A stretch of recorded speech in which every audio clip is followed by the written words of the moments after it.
with all of these investigations, questions of what is, how does this administration try to revamp its image?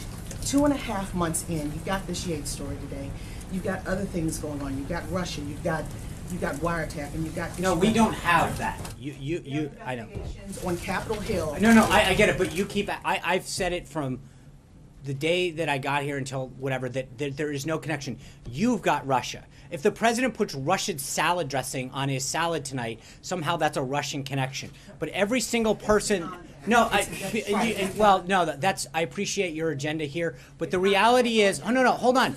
No, at some point, report the facts. The facts are that every single person who has been briefed on this subject has come away with the same conclusion. Republican, Democrat, so I'm sorry that disgusts you.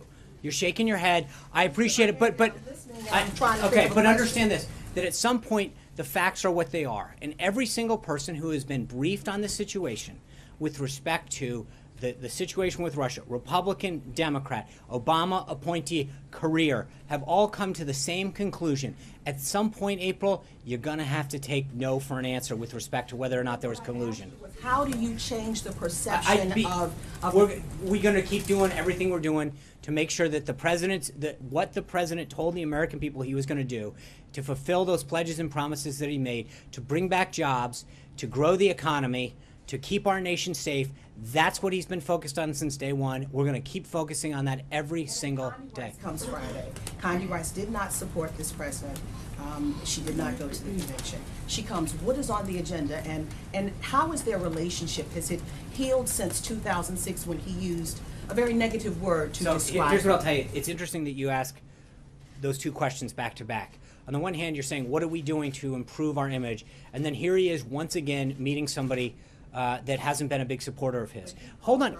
But April, hold on. It seems like you're hell-bent on trying to make sure that whatever image you want to tell about this White House stays, because at the end of the day, let me answer.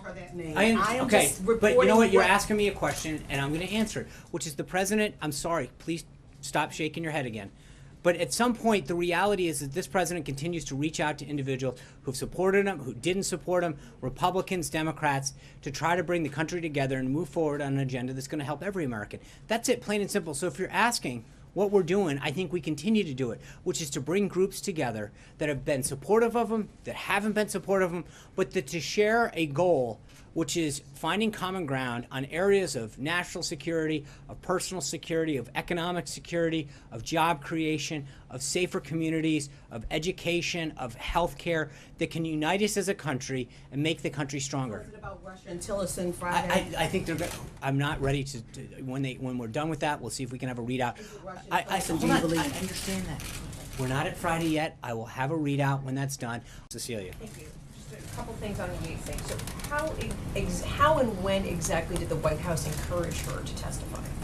Well, the letter that her attorney sent literally says that if we do not receive a response by March 27th at 10 a.m., I will conclude that the White House does not assert executive privilege over the matters with respect to hearings or otherwise. I don't think you can be any clearer than that. And so you're saying now executive privilege does not... No, I'm not saying anything. I'm literally, that's what she wrote. The action was, if you don't act, then we will assume the following. Great. I don't think that you can read that any other way. It was I'm sure, a very talented, he is a very talented lawyer and wrote it specifically for it. We read it that way and chose to not act because we have no problem with her testifying, plain and simple. So executive privilege is not an issue for Sally Yates, would have not have been an issue for Sally Yates testifying. That's correct. Okay, thank you. And following up, one issue. You want to add? No, it's interesting. I mean, this is very clearly worded, and yet somehow you're asking me how to interpret that in any other way than literally reading plain English. Okay. Interpret something else for me. Does the president still believe that climate change is a hoax? I think you'll hear more today about the climate and what he believes. I think he understands. He does not believe that, as I mentioned at the outset, there's a binary choice between job creation, economic growth, and caring about the environment, and that's what we should be focusing on. I think at the end of the day, where we should be focusing on is making sure that all Americans have clean water, clean air, and that we do what we can to preserve and protect our environment. Francesca. Thank you, Sean. Yesterday, you weren't able to tell us very much about Congressman Nunes' visit to the White House or to the White House grounds to view classified information last week. A Democrat on the committee today said that the White House would have known that he was here. The same Democrat also said that it looked like a criminal cover-up to him. My question to you is, have you learned any more information since we had this conversation yesterday about how he would have even gotten in and how he would have gotten cleared? And do you think that Congressman Nunes should recuse himself from being in charge of the Russia investigation at this point? Well, number one, on the latter part of that, it's not up to me. He's a member of the House. He's appointed by the Speaker. That is entirely up to the Speaker and the membership of the House of Representatives. We're not going to start commenting on that kind of stuff. I do think that he is running an investigation, which we asked for. And I think the thing that's important to note is there's somewhat of a double standard when it comes to classified information. When leaks are made illegally to the press, and you all report them, the coverage focuses almost entirely on the substance of the allegation and that are part of an illegal leak, not on the illegal nature of the disclosure, the identity of the leaks, or their agenda.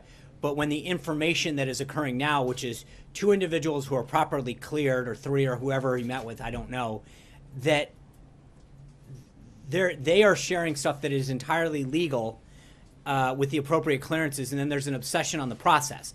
And it's sort of it's a backwards way that when you all report on stuff with sources that are illegally leaking classified information, that's appropriate and fine. No one questions that, the substance of the material. When 2 individuals, or however many, are engaged in this process, have a discussion that is 100% legal and appropriate and cleared, suddenly the obsession becomes about the process and not the substance. And I think that it is somewhat reckless in how the conversation over classified information is discussed while sort of attempting to press a false narrative that exists. So while it is completely appropriate to share classified information with individuals who are cleared, it is clearly not the case to do that when it is illegally leaked out. And I think that's sort of the irony of how this whole conversation has gone. There are reports that even though the hearing that was set for the 27th was not scheduled, it was canceled by Devin Nunes to prevent this White House from publicly invoking a claim of executive privilege. Could you speak to that? I hope she testifies. I look forward to it. It was never, let's be honest, the hearing was actually never notified. If they choose to move forward, great. We have no problem with her testifying, plain and simple. The report in the Washington Post is 100% false. The letters that they frankly publish on their website all back up everything I just read. All of the letters are available on their website. I hate to give them the traffic. But the reality is that they specifically say, if you don't respond, we're going to go ahead. We didn't respond. We encouraged them to go ahead. But to suggest in any way, shape, or form that we stood in the way of that is 100% false. Thanks a lot, Sean.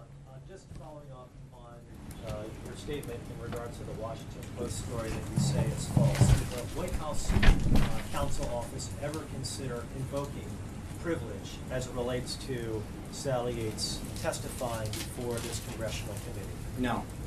And why is that? You certainly would be in a position to invoke privilege. After all, these were privileged communications between the acting Attorney General and the Executive Office of the President. That would fall. I know this would be a shocker, but again, part of it is that I think that we've been very clear that when you actually get to the bottom of the facts, every single person who's been briefed on this, as I've said ad nauseum from this podium, that they've been very clear that there is no connection between the president or the staff here and anyone doing anything with Russia. And I think that the view here was great. Go share what you know.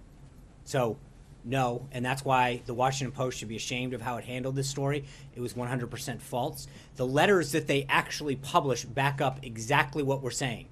That she was asked about this information. Their attorney asked the DOJ. The DOJ said that she had to ask the White House. They made it very clear, if you don't do this, we are going to go forward.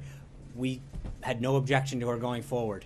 That's it. Sean, I do. That goes next. I guess.